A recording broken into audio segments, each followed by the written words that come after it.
అందరికీ సంక్రాంతి శుభాకాంక్షలు.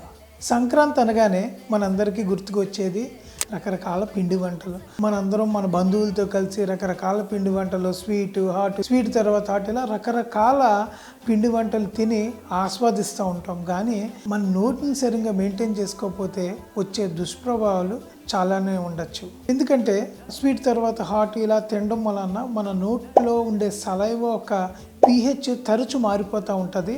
అలా చేంజ్ అవ్వడం వలన మన నోరు డీహైడ్రేట్ అవ్వడము, దానివల్ల బ్యాడ్ బ్రెత్ రావడము, అలాగే పళ్ళు పుచ్చిపోయే ఆస్కారాలు కూడా కొంతవరకు పెరుగుతూ ఉంటాయి.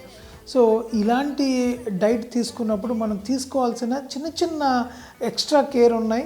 అవి తీసుకోవడంతో రాబోయే ప్రాబ్లమ్స్ని అవాయిడ్ చేయొచ్చు. మన పండగల్లో తినే ఆహారాన్ని ఆస్వాదిస్తానే అట్ ద సేమ్ టైం మనం చిన్న మెయింటెనెన్స్ యాడ్ చేసుకోవాలి. ఏం తిన్నా సరే నోరు పుక్లిని చూసేయడము, సరైన విధానంలో బ్రష్ చేసుకోవడం, ముఖ్యంగా రాత్రి వేళ మన భోజనం అయిపోయిన తర్వాత కంపల్సరీ బ్రష్ చేసుకునే కేర్ తీసుకోగలిగితే మనం ఎటువంటి ఆహారం తీసుకున్నా సరే దాన్ని చక్కగా ఆస్వాదించగలుగుతాం. అందరికీ సంక్రాంతి శుభాకాంక్షలు.